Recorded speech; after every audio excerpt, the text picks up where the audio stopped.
आपण बीपीटी असं म्हणतो.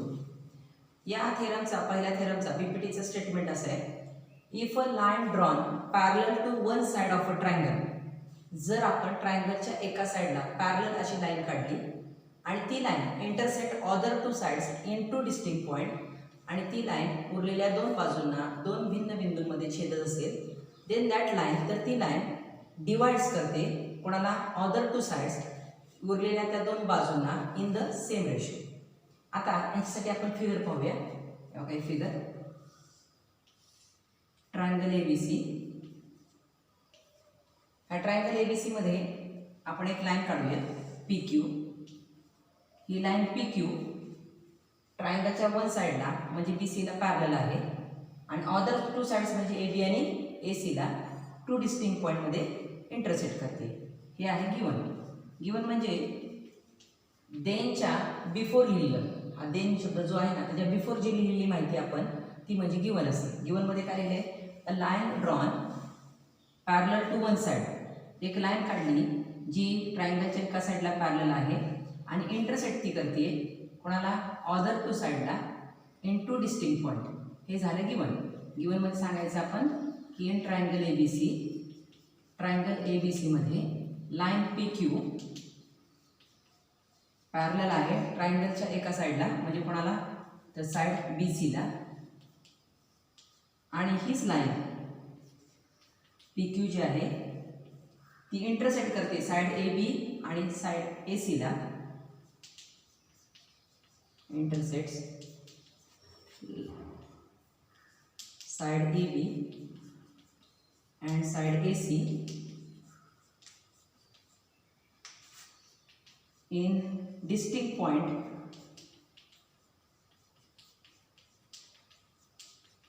P and Q. हे झालं गिवन. गिवन काय आहे, a triangle ABC, line PQ parallel to side BC, and that line, ही जी लाईन PQ आहे हीच लाईन PQ इंटरसेक्ट करते side AB and side AC in two distinct point P and Q. आता आपल्याला काय प्रूव्ह करायचं आहे, तर देन नंतर जे लिहिलेलं आहे ते प्रूव्ह करायचं आहे की that line divides other two sides in the same ratio. हीच लाईन, ही जी लाईन आहे ना PQ, जी ट्रायंगलच्या वन साईडला पॅरलल आहे, ही लाईन जी ट्रायंगलच्या ऑदर टू साईडला इंटरसेक्ट करते टू डिफरंट पॉईंटमध्ये, हीच लाईन ह्या दोन साईडला ए बीला आणि ए सीला काय करते, तर सेम रेशोमध्ये डिवाइड करते. हे प्रूव्ह आपल्याला करायचं आहे. सेम रेशोमध्ये डिवाइड करते म्हणजे A P upon P B हा ratio equal to A Q upon Q C. हे आपल्याला प्रूव्ह करायचं आहे. ही लाईन डिवाइड करते साइड ए बी आणि साइड ए सीला इन द सेम रेशो. त्यासाठी आपण कन्स्ट्रक्शन लिहूया. कन्स्ट्रक्शन आपण करायचं आहे. कन्स्ट्रक्शन काय करायचं आहे आपण, तर हा पी सी जोडायचा आहे आणि हा B Q. Draw seg P C and seg Q B म्हटलं तरी चालेल, बी क्यू म्हटलं तरी चालेल, seg B Q. Basic property थेरमचं आपण स्टेटमेंट पाहिलं, गिवन पाहिलं, प्रूव्ह काय करायचं ते पाहिलं. त्यासाठी आपण कन्स्ट्रक्शन कोणती करायची हेही पाहिली. आता आपण प्रूफ लिहूया. त्यासाठी प्रूफ लिहिण्यासाठी आपण दोन कॉलम लिहिलेले आहेत, स्टेटमेंट आणि रिझन. तर पहिलं स्टेटमेंट कोणतं लिहायचं आहे, पहिलं स्टेटमेंट लिहिण्यासाठी आपल्याला दोन ट्रायंगल सिलेक्ट करायचे. तर हे दोन ट्रायंगल कोणते सिलेक्ट केले हे पहा. हा पहिला ट्रायंगल आहे तो म्हणजे ए पी क्यू आणि दुसरा ट्रायंगल आहे तो म्हणजे बी पी क्यू. हे दोन ट्रायंगल सिलेक्ट केले. ह्या दोन ट्रायंगलमध्ये पहा ए पी क्यू म्हणा, ए क्यू पी म्हणा, आणि दुसरा आहे बी पी क्यू. ह्या दोन ट्रायंगलमध्ये आपण जर समजा क्यू कॉमन व्हर्टेक्स मानला, तसा पी कॉमन व्हर्टेक्स आहे, पण तो कोणत्या साईडला आहे, ह्या साईडला. त्यामुळे क्यू कॉमन व्हर्टेक्स घेतला आणि त्यातून आपल्याला हाईट काढावं लागणार आहे. ट्रायंगल ए पी क्यूची तुम्हाला वाटेल ही हाईट आहे, ही हाईट नाही, कारण ह्या साईडने काय केलेलं आहे, तर ॲक्यूट अँगल केलेला आहे, 90 डिग्री अँगल केलेला नाही. हाईटचा अर्थ काय असतो, व्हर्टेक्समधून अपोजिट साईडवर टाकलेला परपेंडिक्युलर. त्यामुळे ही हाईट होऊ शकत नाही, ही हाईट झालेली आहे. ही हाईट आपण काढलेली आहे ट्रायंगल ए पी क्यूची. ट्रायंगल ए पी क्यू हा ॲक्यूट अँगल आहे. ॲक्यूट अँगल असल्यामुळे ती हाईट त्याच्या इनसाईड आलेली आहे, ट्रायंगलच्या इनसाईड आलेली आहे. आणि ट्रायंगल जो बी पी क्यू किंवा बी क्यू पी आहे त्याचा वर्टेक्स आपण निवडला क्यू, तिथून आपण हीच हाईट काढलेली आहे. तर ही हाईट काढल्यानंतर तुम्ही पहा हा ऑप्टूस अँगल ट्रायंगल आहे. हा ऑप्टूस अँगल ट्रायंगल आहे. ऑप्टूस अँगल ट्रायंगल 90पेक्षा जास्तचं माप आहे पी अँगलचं, त्यामुळे ऑप्टूस अँगल ट्रायंगल आहे. आणि ऑप्टूस अँगल ट्रायंगलची हाईट कुठं असते तर आउटसाईड ऑफ द ट्रायंगल. आता ही हाईट जी आहे ए पी क्यू ट्रायंगलची हीच हाईट आहे. म्हटल्यास आपण ते नाव देऊया एम वगैरे. तर ए क्यू पी ट्रायंगलची हाईट आहे क्यू एम आणि हा बी पी क्यू ट्रायंगल आहे त्याची पण हाईट कोणती आहे क्यू एम. म्हणजे हे दोन ट्रायंगल असे झाले की ज्यांची हाईट सेम आहे. These two triangles with equal height. हे दोन ट्रायंगल आहेत इक्वल हाईटचे आणि इक्वल हाईटचे ट्रायंगल जर असतील तर काय होतं त्यांच्या एरियाचा रेशो कसा असतो त्यांच्या बेसच्या प्रमाणात असतो. एरियाचा रेशो बेसच्या प्रमाणात असतो. म्हणून इथे लिहायचं area of triangle A P Q upon area of triangle. हा कोणता ट्रायंगल निवडलेला आपण बी पी क्यू. हे दोन ट्रायंगल आहेत, ह्या दोन ट्रायंगलचा एरियाचा रेशो. हे दोन ट्रायंगल विथ इक्वल हाईटचे आहेत, दोन्हीची हाईट इक्वल आहे क्यू एमच आहे. आणि मग हे जे दोन ट्रायंगल आहेत इक्वल हाईटचे त्यांचा एरियाचा रेशो हा equal to ratio of their corresponding बेसेसच्या प्रमाणात असतो. ह्यांची बेस कोणती आहे ही जर हाईट आहे, हाईट नेहमी कशावर असते बेसवर असते. म्हणजे बेस कोणता असणार आहे A P. A P Q ट्रायंगलचा बेस आहे ए पी आणि बी पी क्यू ट्रायंगलचा बेस आहे बी पी. तर ए पी क्यू ट्रायंगलचा बेस आहे ए पी आणि बी पी क्यू ट्रायंगलचा बेस आहे बी पी. याचा अर्थ ratio of the areas of two triangle with equal height is equal to ratio of their corresponding bases. असं का लिहिले आपण कारण हे ट्रायंगल कसे आहेत ट्रायंगल्स विथ इक्वल हाईट. हे इक्वल हाईटचे ट्रायंगल आहेत. इक्वल हाईटचे ट्रायंगल असल्यामुळे त्यांच्या एरियाचा रेशो हा बेसच्या प्रमाणात आलेला आहे. हे झालं पहिलं स्टेटमेंट. आता दुसऱ्या स्टेटमेंट घेण्यासाठी सुद्धा दोन ट्रायंगल सिलेक्ट करायचे. तर ते दोन ट्रायंगल कोणते सिलेक्ट करूया आपण. त्यातला पहिला ट्रायंगल ए पी क्यूच आहे, हाच ट्रायंगल आहे. तर दुसरा ट्रायंगल मात्र हा घ्यायचा आहे C P Q. A P Q आणि सी पी क्यू याच्यामध्ये पी पण कॉमन आहे आणि क्यू कॉमन आहे, पण टोक कोणत्या साईडला आहे पी साईडला. मग पी साईडला जर टोक असेल तर आपण ह्याच्यातून ही जी पी क्यू आहे ही हाईट नाही, कारण हाईट जर असती तर तिने 90 डिग्रीचा अँगल केला असता.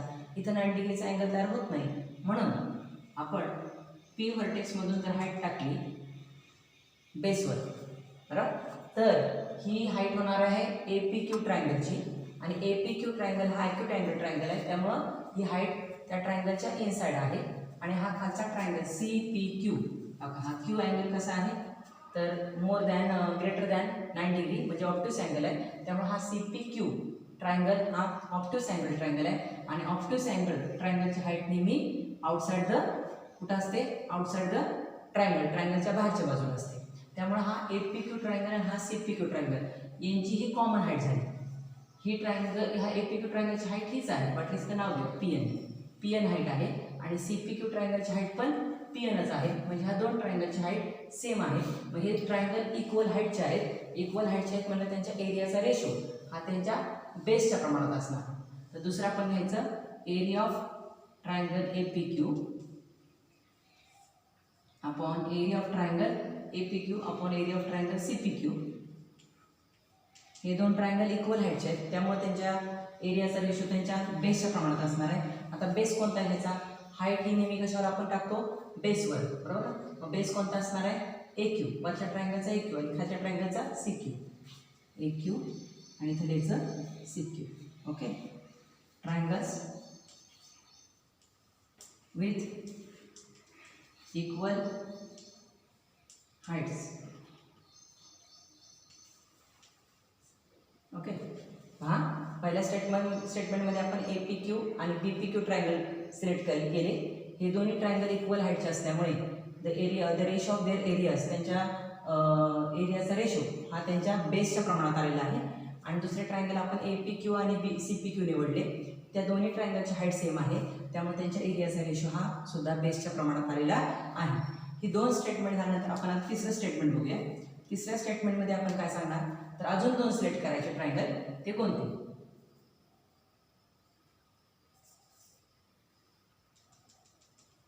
तर हे 2 ट्रायंगल सिलेक्ट करायचे. पहा, हा BPQ, हा BPQ ट्रायंगल आणि हा CPQ ट्रायंगल. हा BPQ ट्रायंगल आणि हा CPQ ट्रायंगल. हे दोन्ही ट्रायंगल PQ आणि BC ह्या पॅरलल लाईनच्या बिटवीन आहेत, त्यामुळे ह्यांची हाईट सेम आहे. The triangles that lie between 2 parallel lines have equal height. जे 2 ट्रायंगल पॅरलल लाईनच्या मध्ये असतात त्यांची हाईट इक्वल असते. शिवाय हे 2 ट्रायंगल पहा, PPQ हे टोक आलं तर हा बेस झाला PQ, आणि CPQ हे जर टोक धरलं तर हा PQ बेस झाला. म्हणजे दोन्ही ट्रायंगलचा बेस सेम आहे. शिवाय दोन्ही ट्रायंगल पॅरलल लाईनच्या मध्ये असल्यामुळे त्यांची हाईट सुद्धा सेम आहे. आणि जर 2 ट्रायंगल सेम हाईट आणि सेम बेसचे असतील तर त्यांचे एरियाज सेम असतात. म्हणून area of triangle BPQ is equal to area of triangle CPQ. त्याचं कारण आहे ट्रायंगल्स विथ इक्वल बेस, ज्यांचा इक्वल बेस आहे. कोणता इक्वल बेस आहे सांगा बरं? से PQ हा त्यांचा इक्वल बेस आहे. अँड ऐका, आर बिटवीन 2 पॅरलल लाईन्स, आणि ते 2 पॅरलल लाईनच्या मध्ये आहेत. कोणत्या पॅरलल लाईन्स आहेत? तर PQ and BC. PQ and BC. Okay, त्यामुळे त्यांची हाईट पण सेम आहे. Height same, base same, that's why their areas are same. आता आपण चौथं स्टेटमेंट पाहूया. चौथ्या स्टेटमेंटमध्ये पहा, त्यासाठी पहिलं, दुसरं आणि तिसरं स्टेटमेंट पहा. पहिल्या स्टेटमेंट आणि दुसऱ्या स्टेटमेंटचा न्यूमरेटर जो आहे तो सेम आहे आणि डिनोमिनेटर हा सेम आहे, असं आपण थर्ड स्टेटमेंटमध्ये सांगितले की area of triangle BPQ and area of triangle CPQ equal to each other. म्हणजे याचा अर्थ न्यूमरेटर तर सेमच आहे आणि थर्ड स्टेटमेंटमध्ये आपण डिनोमिनेटर पण सेम दाखवला आहे. याचा अर्थ हा फ्रॅक्शन आणि हा fraction equal to each other, म्हणजे हा रेशो आणि हा रेशो एकमेकाशी इक्वल आहे. Area of triangle APQ upon area of triangle BPQ is equal to area of triangle APQ upon area of triangle CPQ. From statement 1, 2 and 3. Okay. Now we have to write fifth statement. आता पाचवं statement आपल्याला लिहायचं आहे. पाचवं स्टेटमेंटमध्ये काय सांगणार? First आणि सेकंडचा लेफ्ट साईड सेम झालेली आहे, असं फोर्थ मध्ये सांगितलं आपण की लेफ्ट साईड सेम झालेली आहे. लेफ्ट साईड सेम आहे याचा अर्थ हा रेशो ह्याच्याशी इक्वल आहे, हा रेशो याच्याशी इक्वल आहे, आणि हे 2 रेशो जर एकमेकाला इक्वल असतील तर हे रेशो सुद्धा एकमेकाला इक्वल असणार. म्हणजे लेफ्ट साईड जर सेम असेल तर राईट साईड सुद्धा सेम असणार. राईट साईड कोणती आहे? AP upon BP is equal to AQ upon CQ. From statement हे कोणत्या स्टेटमेंटवरून आपण प्रूव्ह केलं? तर first statement, second statement and fourth statement. फर्स्ट, second and fourth. In this way we have proved, आपण प्रूव्ह केलेलं आहे की जर समजा एक लाईन ट्रायंगलच्या 1 साईडला पॅरलल असेल आणि ट्रायंगलच्या 2 साईडला 2 डिफरंट पॉईंटमध्ये इंटरसेक्ट करत असेल तर त्या 2 साईडला, तर ती लाईन ह्या 2 साईडला सेम रेशोमध्ये डिवाइड करते. AP upon PB is equal to AQ upon QC. आता आपण BPT म्हणजे बेसिक प्रोपोर्शनॅलिटी थेरमचा कॉन्व्हर्स पाहूया. कॉन्व्हर्सचा अर्थ काय असतो? BPT बेसिक प्रोपोर्शनॅलिटी थेरममध्ये जे गिवन दिलं होतं ते आता आपल्याला प्रूव्ह करायचं आहे, आणि त्या ठिकाणी जे आपण प्रूव्ह केलं होतं ते आपण गिवन म्हणून लिहायचं आहे. त्यामुळे या थेरमची स्टेटमेंट आहे, if a line drawn divides the 2 sides of triangle in the same ratio. जर एक लाईन ट्रायंगलच्या 2 साईडला सेम रेशोमध्ये डिवाइड करत असेल, हे आपण मगाशी प्रूव्ह केलं होतं, हे आपण गिवन म्हणून लिहिलं. देन दॅट लाईन, तर ती line parallel to 1 side of triangle, तर त्या ट्रायंगलच्या एका साईडला किंवा थर्ड साईडला ती पॅरलल असणार. थेरम पाहूया converse of BPT. Basic proportional थेरमचा आपल्याला कॉन्व्हर्स पाहायचा आहे. कॉन्व्हर्सचा अर्थ काय असतो की बीपीटी बेसिक प्रोपोर्शनल थेरममध्ये जो गिवन दिला होता तो आपण इथं प्रूव्ह करायचा आहे आणि त्या ठिकाणी जे प्रूव्ह केलं होतं बीपीटीमध्ये ते आपण गिवन म्हणून लिहायचं. तर याचं स्टेटमेंट असं आहे की line drawn divides two sides of triangle in the same ratio. जर एक लाईन ट्रायंगलच्या दोन साईडला सेम रेशोमध्ये डिवाइड करत असेल then that line is parallel to third side of a triangle. तर ती लाईन ट्रायंगलच्या थर्ड साईडला पॅरलल असते. तर यासाठी आपण फिगर काढूया. हा काही फिगर आहे ABC ट्रायंगल आहे. त्याच्यामध्ये एक लाईन काढली PQ. ही PQ लाईन साइड AB आणि साइड AC ला सेम रेशोमध्ये डिवाइड करते. गिवनमध्ये लिहायचं आपल्याला in triangle ABC. Triangle ABC मध्ये जे देनच्या अगोदर लिहिले आपण ते आपल्याला गिवनमध्ये लिहायचं की एक लाईन डिवाइड करते दोन साईडला इन द सेम रेशो. हे आपण गिवनमधून लिहायचं, गिवनमध्ये लिहायचं आहे. ही लाईन जी आहे लाईन PQ, लाईन PQ काय करते डिवाइड करते. आपण डायरेक्ट लिहूया लाईन PQ ही साइड AB आणि साइड AC ला सेम रेशोमध्ये डिवाइड करते. म्हणजे AP upon PB is equal to AQ upon QC. APB collinear आहे अँड AQC सुद्धा कोलनियर आहेत. कोलनियर म्हणजे एका रेषेत आहेत. आता आपल्याला काय लिहायचं आहे टू प्रूव्ह काय करायचं आहे टू प्रूव्ह करायचं आहे. देन नंतर जे लिहिलेलं आहे ते प्रूव्ह करायचं आहे. That line is parallel to third side of the triangle. That line means PQ line. PQ line ही साइड BC ला म्हणजे ही थर्ड साइड, ही फर्स्ट साइड ही सेकंड साइड, ह्या दोन साइडला ती सेम रेशोमध्ये डिवाइड करत असेल तर थर्ड साइडला ती पॅरलल आहे हे आपल्याला प्रूव्ह करायचं आहे. Line PQ parallel side BC. Okay. आता आपण त्यासाठी प्रूफ लिहूया. प्रूफ मध्ये लिहा किंवा कन्स्ट्रक्शन म्हणून लिहिलं तरी चालेल. आपण काय करायचं आहे सपोज करायची एक गोष्ट मांडायची समजायची की समजा P पॉईंटमधून एक आपण लाईन काढायची.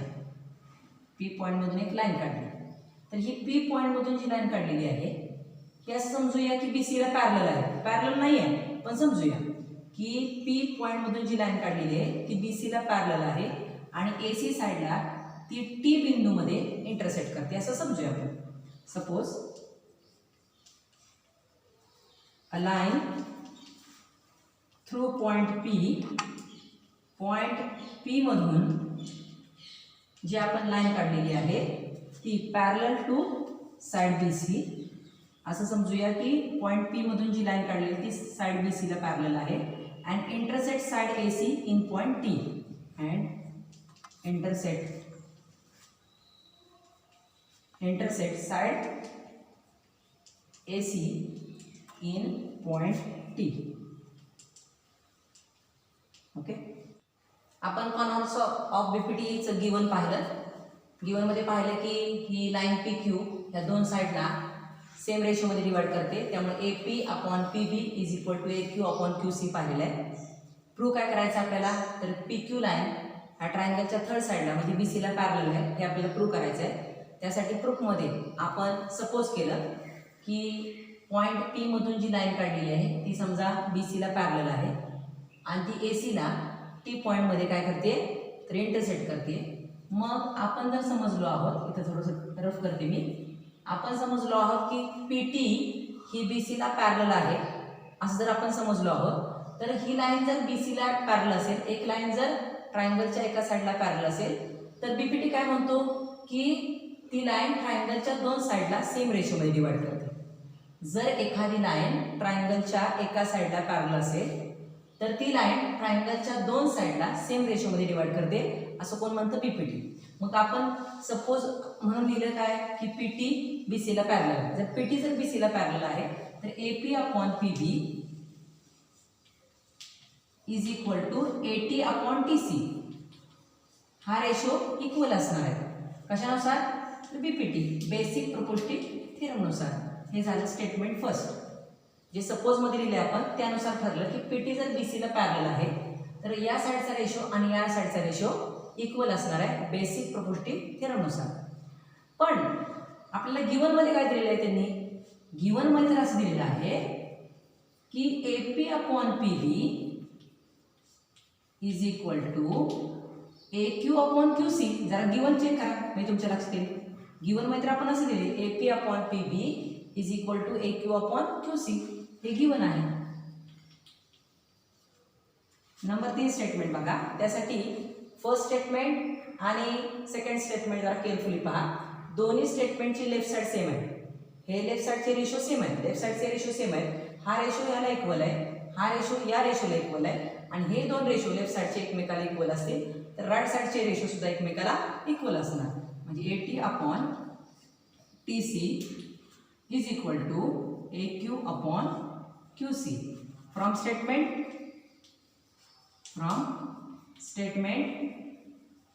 First and second. Okay.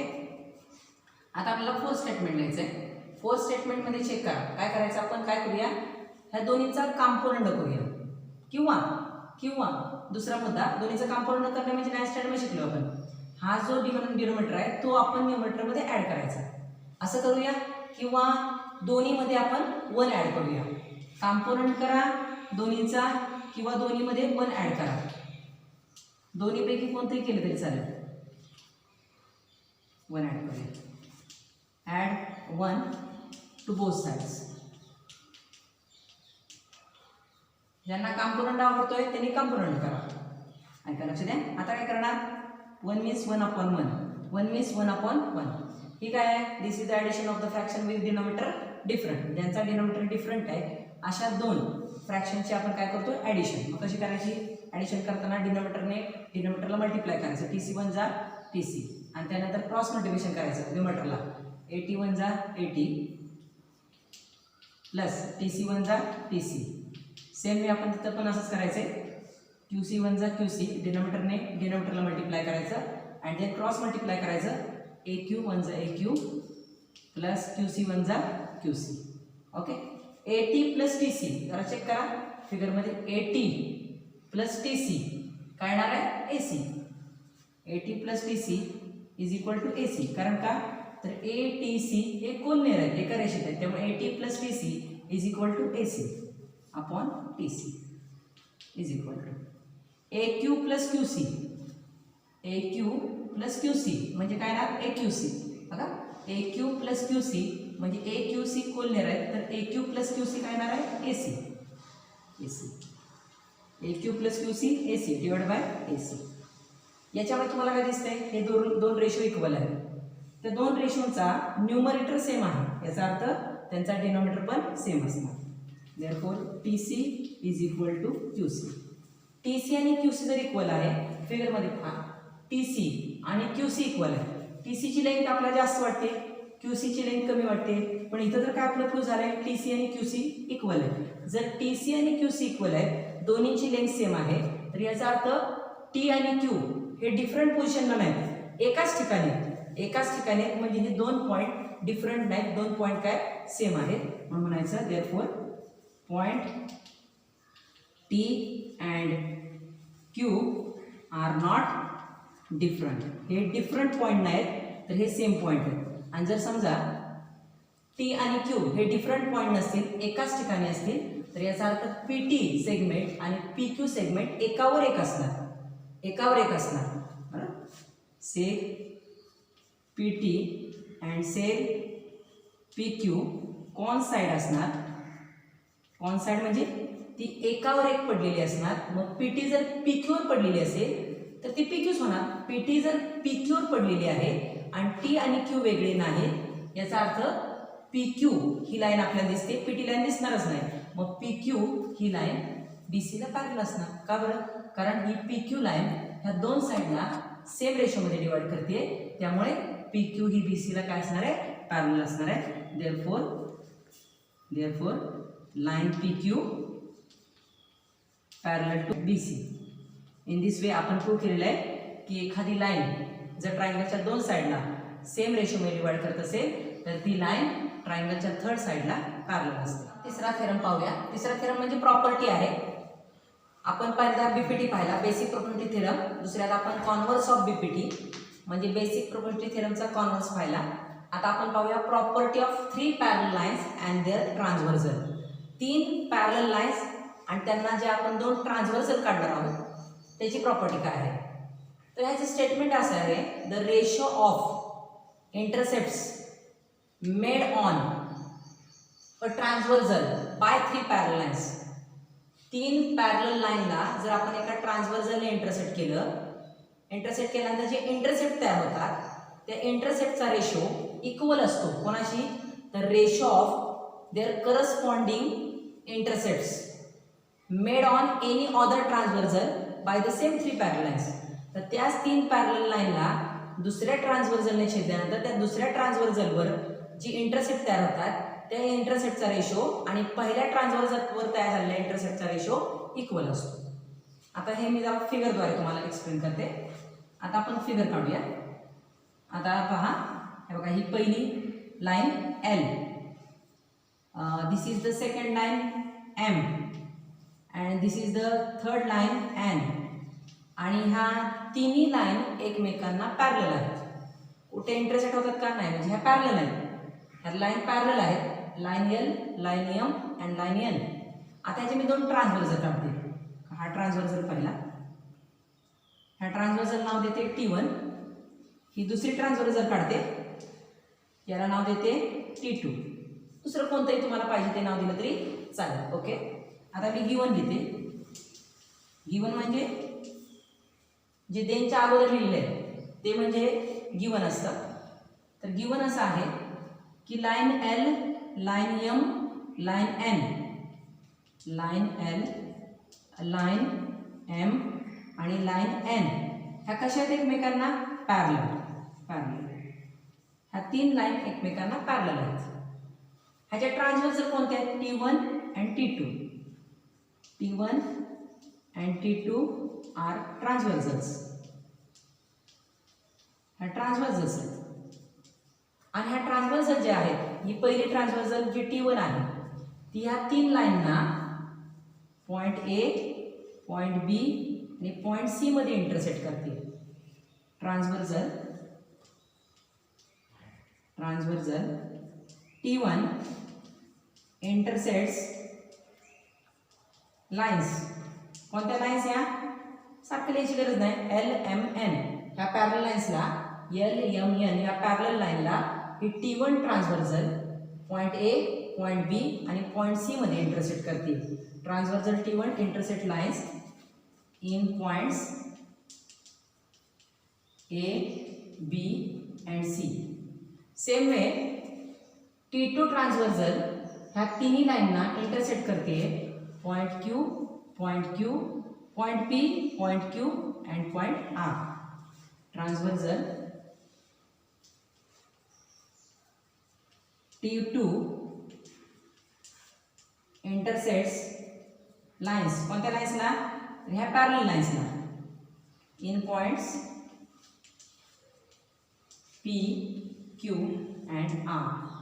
Okay, काय केलं आपण, लाईन एल, लाईन एम आणि लाईन एन ह्या पॅरलल लाईन दाखवल्या आणि T1 ट्रान्सव्हर्सल ही त्या लाईनला A, B, C ह्या 3 पॉईंटमध्ये इंटरसेक्ट करते आणि T2 ट्रान्सव्हर्सल ह्या 3 लाईनला P, Q, R मध्ये इंटरसेक्ट करते. आता आपल्याला प्रूव्ह काय करायचं आहे, या ठिकाणी आपल्याला प्रूव्ह करायचं आहे की हे इंटरसेक्ट, ह्याला इंटरसेक्ट म्हणतात. हा इंटरसेप्ट कोणता, ए बी, आणि हा इंटरसेप्ट कोणता, बी सी. ह्या इंटरसेप्टचा रेशो म्हणजे A B upon B C is equal to ह्या 3 पॅरलल लाईन्सला, ह्या दुसऱ्या ट्रान्सव्हर्सलने छेदलेला आहे. त्यामुळे त्या ठिकाणी तयार झालेला इंटरसेप्टचा रेशो म्हणजे P Q upon Q R. आणि पहिल्या ट्रान्सव्हर्सलमुळे तयार झालेला इंटरसेप्टचा ratio A B upon B C हे एकमेकाला इक्वल असणार. A B upon B C is equal to P Q upon Q R हे आपल्याला प्रूव्ह करायचं. त्यासाठी आपण कन्स्ट्रक्शन काढूया. कन्स्ट्रक्शन अशी आहे, मी लाईन पी सी काढलेली आहे. ही लाईन पी सी म्हणा, सेक पी सी म्हणा, ही लाईन पी सी जी आहे ती लाईन एमला काय करते, इंटरसेक्ट करते कोणत्या तरी पॉईंटमध्ये. त्या पॉईंटचं नाव देते मी डी पॉईंटमध्ये इंटरसेक्ट करते. कन्स्ट्रक्शन काय करायचं, कारण कन्स्ट्रक्शन केल्यामुळे दोन ट्रायंगल तयार होते आणि ट्रायंगल तयार झाले की आपल्याला त्या ठिकाणी ही लाईन ह्याला पॅरलल आहे, ही लाईन ह्याला पॅरलल आहे, आपल्याला बीपीटी वापरता येईल. म्हणून आपण ही कन्स्ट्रक्शन केलेली आहे. काय केली construction, draw seg P C. सेक पी सी म्हणलं तरी चालेल किंवा लाईन पी सी म्हणलं तरी चालेल. सेक पी सी आपण काढलेली आहे. विच इंटरसेक्ट्स, जी इंटरसेक्ट होते, छेदते. विच इंटरसेक्ट, जी इंटरसेक्ट करते. सेक पी सी इंटरसेक्ट करते कोणाला, लाईन एमला. लाईन एम कोणत्या पॉईंटमध्ये, in point D. In point D. सेक P C intersect line M in point D. पाहूया. प्रूफसाठी आपण दोन कॉलम करूया. स्टेटमेंट आणि रिझन. आता पहिलं स्टेटमेंट आपण पाहायचं. पहिला स्टेटमेंट पाहण्यासाठी नीट पहा. मी हा ट्रायंगल सिलेक्ट करते. पूर्ण हा ट्रायंगल आहे. कोणता हा ट्रायंगल आहे, ए सी पी असा ट्रायंगल म्हणा किंवा A P C, C A P कसंही म्हटलं चालेल. मी मात्र ए सी पी म्हणते, म्हणजे सी हे टोक झालं. ए सी पी ट्रायंगल आहे. या ए सी पी ट्रायंगलमध्ये बी डी ए पीला पॅरलल आहे. मग एल आणि एम एकमेकाला पॅरलल आहेत ना लाईन, अशा आपण गिवन मध्ये सांगितलेलं आहे. मग ह्या लाईन जर पॅरलल असतील तर ए पी आणि बी डी एकमेकाला पॅरलल असणार. जर एखाद्या ट्रायंगलमध्ये एक लाईन ट्रायंगलच्या एका साईडला पॅरलल असेल तर ती उरलेल्या दोन साईडला सेम रेशोमध्ये डिवाइड करते. असं आपण कशामध्ये पाहिलं, बेसिक प्रॉपर्टी थेरममध्ये. हा ट्रायंगल कोणता ट्रायंगल आहे, तर in triangle A C P. Triangle A C P मध्ये, ट्रायंगल ए सी पी मध्ये बी डी ए पीला पॅरलल आहे. B D parallel A P. B D A पीला जर पॅरलल असेल तर बीपीटी काय म्हणतो, बीपीटी बेसिक प्रॉपर्टी थेरम काय म्हणतो, इकडचा रेशो आणि इकडचा रेशो इक्वल असेल. तो रेशो तुम्ही असा घेऊ शकता. जरा समजा तुम्ही सी पासून सुरुवात केली, सी बी अपॉन बी ए असं घेतलं तर इकडची जशी सुरुवात केली तशी इकडची करायची, C D upon D P. पण समजा तुम्ही अशी सुरुवात केली, ए बी अपॉन बी सी असा या साईडचा रेशो घेतला तर इकडचा पण सेम वे असाच घ्यायचा, P D upon D C. बरोबर. तुम्ही असा घेतला तरी चालेल, असा घेतला तरी चालेल, तुम्हाला ज्या प्रकारे हवा तसा घ्या. मी असा घेते, A B upon B C equal to P D upon D C. हे झालं पहिलं स्टेटमेंट.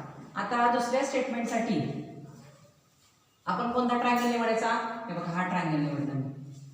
दिसलं तुम्हाला ट्रायंगल कोणता, सी पी आर. हा ट्रायंगल निवडला. In triangle C P R.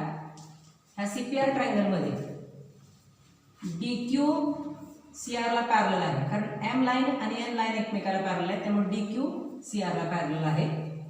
D Q parallel to C R. आणि त्यामुळे आपण याच्यामध्ये बीपीटी वापरू शकतो, कारण एक लाईन जर ट्रायंगलच्या थर्ड साईडला किंवा एका साईडला पॅरलल असेल तर उरलेल्या दोन साईडला ती सेम रेशोमध्ये डिवाइड करते. त्याला म्हणतात बेसिक प्रॉपर्टी थेरम, बीपीटी. बीपीटीनुसार आपण काय म्हणणार, समजा मी इकडून सुरुवात केली रेशो लाईनला तर याची पण इकडून सुरुवात करायची, P D upon D C is equal to P Q upon Q R. Okay. First statement आणि सेकंड स्टेटमेंट आपण लिहिले. फर्स्ट स्टेटमेंटसाठी आपण triangle A C P select केला, ज्याच्यामध्ये बी डी ए पीला पॅरलल आहे. त्यामुळे बीपीटी जो बेसिक प्रॉपर्टी थेरम म्हणलो आपण, त्याच्यामध्ये काय सांगितलंय की जर एक लाईन जर ट्रायंगलच्या एका साईडला पॅरलल असेल तर दोन साईडला ती रेशोमध्ये डिवाइड करते, सेम रेशोमध्ये. त्यामुळे A B upon B C is equal to P D upon D C असं आपण दिलेलं आहे. दुसरा स्टेटमेंटसाठी दुसरा ट्रायंगल आपण सिलेक्ट केला, सी पी आर.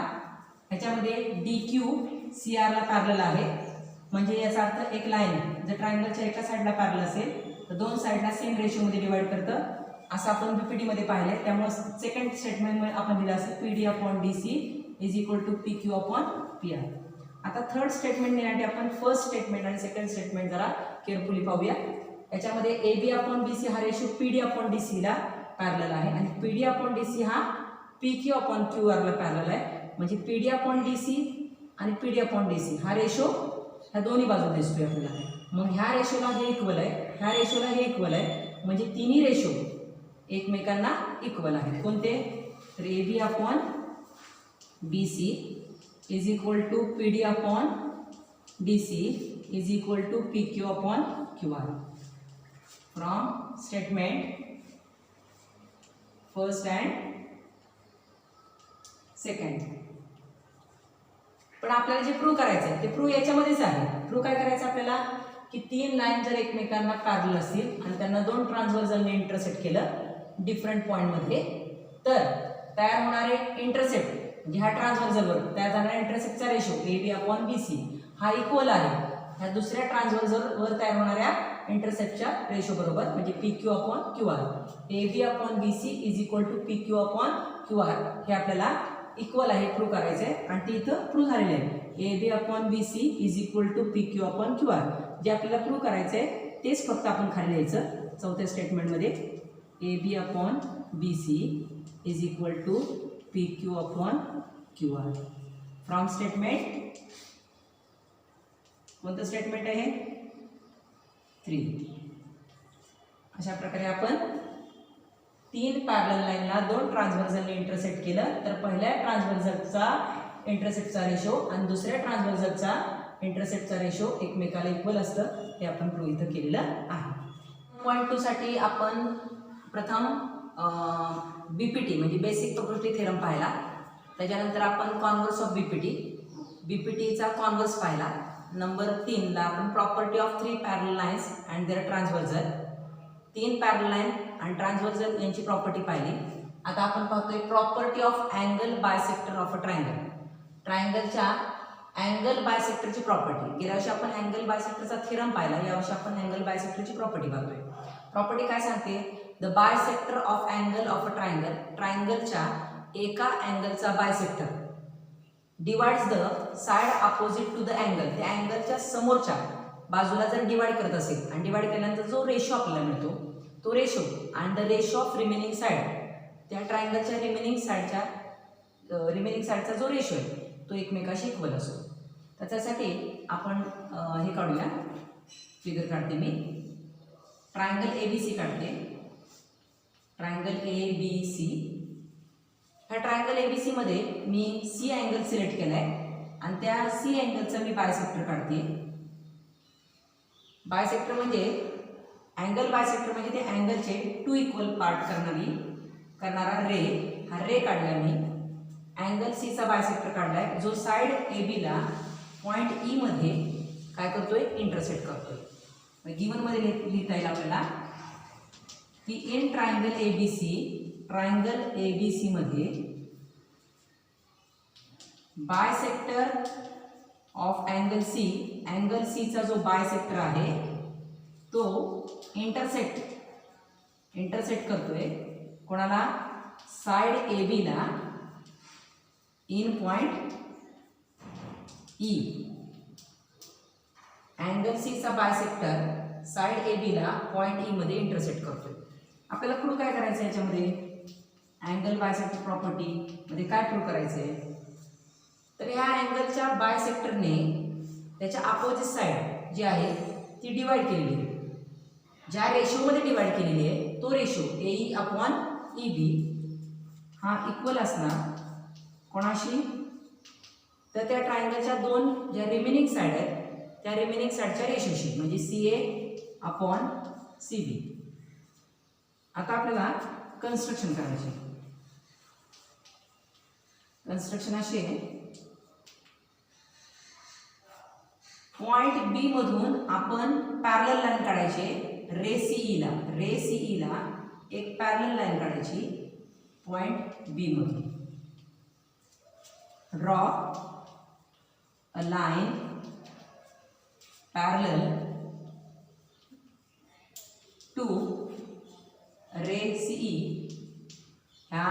रे सी ला एक मी पॅरलल लाईन काढली कशातून, तर थ्रू पॉईंट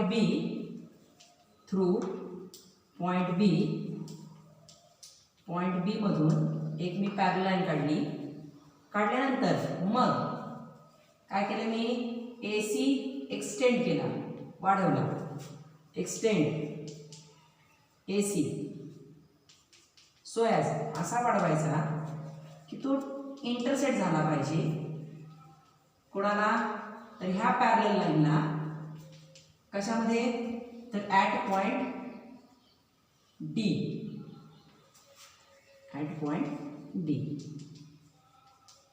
पहा आपण ट्रायंगल काढला, एबीसी ट्रायंगल काढला.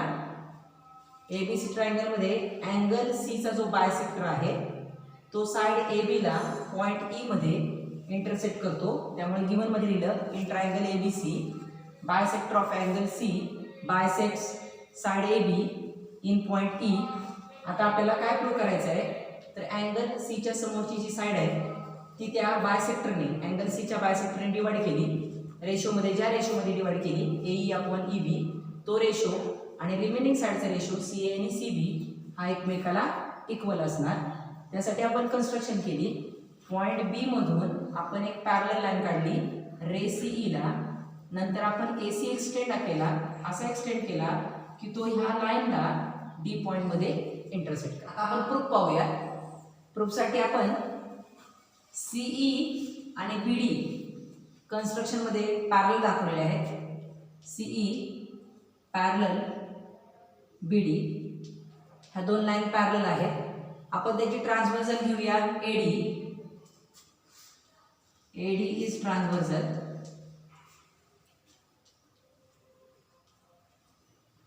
आता हे अँगल यायला बऱ्याच जणांना अडचण येते, त्यामुळे मी इथं एक छोटी फिगर काढून दाखवते, जशी तिथे आहे त्याप्रमाणे काढायची. सी आणि बीडी एकमेकाला पॅरलल आहे. बघा सी अशी छोटी आहे, बीडी मोठी आहे.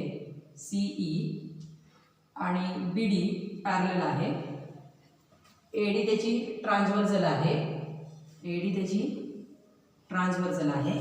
ओके, तर इथं बघा हा अँगल आणि हा अँगल बघा, टू अँगल, हे कसले अँगल तयार झाले, तर हे करस्पॉन्डिंग अँगल आहेत.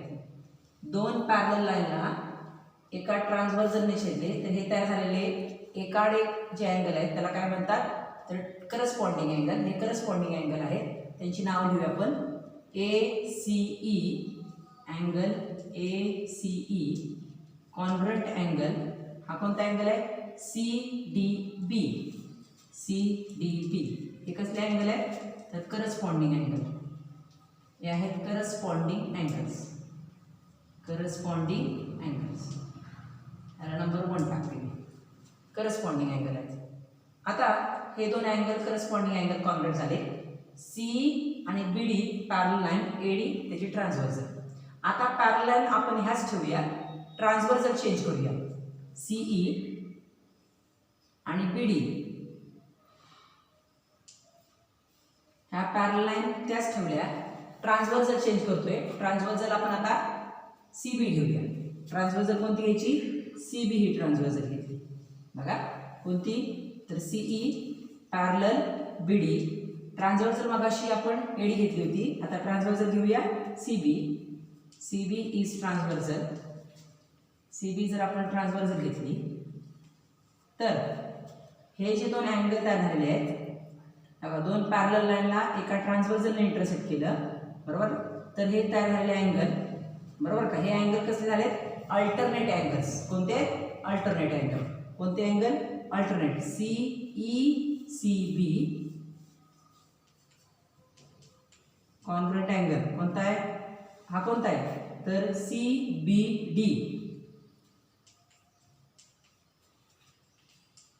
Alternate angles. नंबर 2 पहा, सी आणि बी डी पॅरलल आहे. ट्रान्सव्हर्सल आपण एडी घेतली तर ए सी ई आणि सी डी बी हे करस्पॉन्डिंग अँगल तयार झाले आणि करस्पॉन्डिंग अँगल कशा असतात, एकमेकांना कॉन्ग्रुएंट असतात. आता आपण पॅरलल लाईन त्याच ठेवल्या सीई आणि बी डी, मात्र आपण ट्रान्सव्हर्सल चेंज केली, सी बी घेतली, तर ई सी बी आणि सी बी डी हे दोन अँगल अल्टरनेट अँगल झाले. आता गिवन मध्ये पहा आपल्याला काय दिलेलं आहे. गिवन मध्ये दिले की हा सीई हा अँगल सीचा बायसेक्टर आहे. बायसेक्टरमुळे एका अँगलचे दोन इक्वल पार्ट पडतात. त्यामुळे हा अँगल आणि हा अँगल हे दोन्ही अँगल एकमेकांना कॉन्ग्रुएंट असणार. कोणते? तर ए सी ई आणि बी सी ई. कोणते अँगल? तर A C E, angle A C E congruent. हे बघा ए सी ई हा अँगल आणि ई सी बी म्हणा किंवा बी सी ई म्हटलं तरी चालेल. मी ई सी बी लिहिते कारण या ठिकाणी मी ई सी बी लिहिले म्हणून अँगल ई सी बी हे कॉन्ग्रुएंट आहेत. कारण गिवन मध्ये दिले ना की सीई हा अँगल सीचा बायसेक्टर आहे. बायसेक्टर असल्यामुळे हे दोन अँगल कॉन्ग्रुएंट झाले. हे नंबर 3 बघा. पहिल्यांदा हे दोन अँगल करस्पॉन्डिंग अँगल आहेत त्यामुळे कॉन्ग्रुएंट आहेत. हे दोन अँगल अल्टरनेट अँगल आहेत म्हणून कॉन्ग्रुएंट आहेत. हे अँगल बायसेक्टरमुळे अँगल तयार झाले त्यामुळे ते एकमेकांना कॉन्ग्रुएंट आहे. आता आपण from first, second and third मध्ये काय सांगू शकतो तर चेक करा. एसीई आणि सीडीबी कॉन्ग्रुएंट आहेत. ईसीबी आणि सीबीडी एकमेकांना कॉन्ग्रुएंट आहेत. एसीई आणि ईसीबी एकमेकांना कॉन्ग्रुएंट आहेत. बघा हा एसीई आणि ईसीबी एकमेकांना कॉन्ग्रुएंट आहेत. हे जर दोन एकमेकांना कॉन्ग्रुएंट असतील तर हे दोन सुद्धा एकमेकांना कॉन्ग्रुएंट असणार. ह्याला हा कॉन्ग्रुएंट आहे, याला हा कॉन्ग्रुएंट आहे आणि हे दोन एकमेकांना कॉन्ग्रुएंट आहेत त्यामुळे हे दोन्ही अँगल एकमेकांना कॉन्ग्रुएंट असणार. कोणते? तर angle C D B congruent angle कोणता? दुसरा कोणता आहे ना C B D. From first, second and third. आता आपण चेक करूया की हे अँगल आहेत कुठं फिगरमध्ये. आपल्याला चेक करा. सी डी बी हे बघा हा C D B, C D B हे बघा इथे अँगल आहे सी डी बी. ओके. आता सी बी डी कुठे? C B D, C B D हे बघा हा अँगल. हा ट्रायंगल जो आहे सी बी डी या ट्रायंगलमध्ये हे दोन अँगल कॉन्ग्रुएंट आहेत. आपण 9th मध्ये शिकलो होतो आयसोस्केलस ट्रायंगल थेरम. त्यामध्ये काय शिकलो? जर दोन अँगल कॉन्ग्रुएंट असतील तर त्याच्या अपोजिट साइड असतात त्या पण कॉन्ग्रुएंट असतात. हे side opposite to congruent angle are also congruent. हे अँगल कॉन्ग्रुएंट आहे तर त्याच्या अपोजिट साइड, ह्या अँगलची ही अपोजिट साइड आहे कोणती? सी बी आणि ह्या अँगलची अपोजिट साइड आहे कोणती? C D. त्यामुळे हे दोन अँगल कॉन्ग्रुएंट आहेत ह्या ट्रायंगल मधले त्यामुळे ह्या दोन साइड पण कॉन्ग्रुएंट असणार. त्यामुळे देअरफॉर इथे लिहिते मी in triangle CBD, triangle CBD मध्ये side CB and side CD, side CB congruent side CD. त्याचं कारण काय आहे? The sides opposite to congruent angles. हे अँगल कॉन्ग्रुएंट आहे त्यामुळे ह्या कॉन्ग्रुएंट अँगलच्या ज्या अपोजिट साइड आहेत त्या पण एकमेकांना कॉन्ग्रुएंट असणार. जर दोन साइड कॉन्ग्रुएंट आहेत तर त्यांची लेंथ सेम असणार. Therefore CB is equal to CD. पुन्हा एकदा पुढे जाण्यापूर्वी अगोदर पाहूया आपण की आपण सीई आणि बीडी ह्या पॅरलल लाईन घेतल्या, ट्रान्सव्हर्सल एडी घेतली त्यामुळे ए सीई आणि सी डी बी हे दोन अँगल कॉन्ग्रुएंट झाले कारण हे करस्पॉन्डिंग अँगल आहे. पॅरलल लाईन त्याच ठेवल्या, ट्रान्सव्हर्सल चेंज केली. ट्रान्सव्हर्सल चेंज केल्यानंतर हे जे दोन अँगल तयार झाले आहेत ई सी बी आणि सी बी डी हे अल्टरनेट अँगल असल्यामुळे एकमेकांना कॉन्ग्रुएंट झाले. आपण गिवनमध्ये सांगितलं की सीई हा अँगल सीचा बायसेक्टर आहे त्यामुळे हे दोन अँगल म्हणजे ए सी ई आणि ई सी बी हे कॉन्ग्रुएंट झालेले आहेत. From first, second and third मध्ये ए सी ला हा अँगल कॉन्ग्रुएंट आहे, ई सी बीला हा अँगल कॉन्ग्रुएंट आहे. पण हे दोन अँगल एकमेकांना कॉन्ग्रुएंट असल्यामुळे हे दोन्ही अँगल एकमेकांना कॉन्ग्रुएंट आहे असं आपण दाखवलं from first, second and third. आता हे अँगल कुठे आहेत? सी डी बी आणि सी बी डी. तर सी डी बी म्हणजे हा अँगल, सी बी डी म्हणजे हा अँगल. हे दोन अँगल ह्या ट्रायंगल मधले कॉन्ग्रुएंट आहेत. आणि आयसोस्केलस ट्रायंगल थेरम सांगतो की जर अँगल कॉन्ग्रुएंट असतील ट्रायंगलचे तर त्याच्या अपोजिट साइड पण कॉन्ग्रुएंट असतात. म्हणजे सी डी आणि सी बी हे या साइड एकमेकांना कॉन्ग्रुएंट आहे आणि त्या साइड कॉन्ग्रुएंट आहे म्हणजे त्यांची लेंथ कशी आहे? सेम आहे. इथे मी नंबर टाकते 4. ओके, करूया. हे रफ केल्यानंतर आता आपल्याला ट्रायंगल मिळाला आहे triangle ADB. In triangle ADB किंवा एबीडी मध्ये कन्स्ट्रक्शनमध्ये आपण दाखवलं की सीई आणि बीडी एकमेकांना पॅरलल आहेत. सीई पॅरलल बीडी. ट्रायंगलमध्ये एक लाईन ट्रायंगलच्या एका साईडला जर पॅरलल असेल आणि दोन साईडला टू डिस्टिंक्ट पॉईंटमध्ये इंटरसेक्ट होत असेल तर त्या दोन साईडचा रेशो एकमेकांना इक्वल असतो, असं आपण बीपीटीमध्ये पाहिलं. त्यामुळे AE upon EB is equal to AC upon CD. ही लाईन आपण बेसिक प्रोपर्टी थेरमनुसार लिहिलेली आहे. आता पहा AE अपॉन EB हे आपण आहे तसं ठेवलं is equal to AC upon CD कोणाशी इक्वल आहे? CD आणि CB एकमेकांना इक्वल आहे. मग CD ऐवजी मी काय लिहिते? CB लिहिते. आणि CB लिहिलं की जे आपल्याला प्रूव्ह करायचं ते प्रूव्ह झालेलं आहे. प्रूव्ह काय करायचं आपल्याला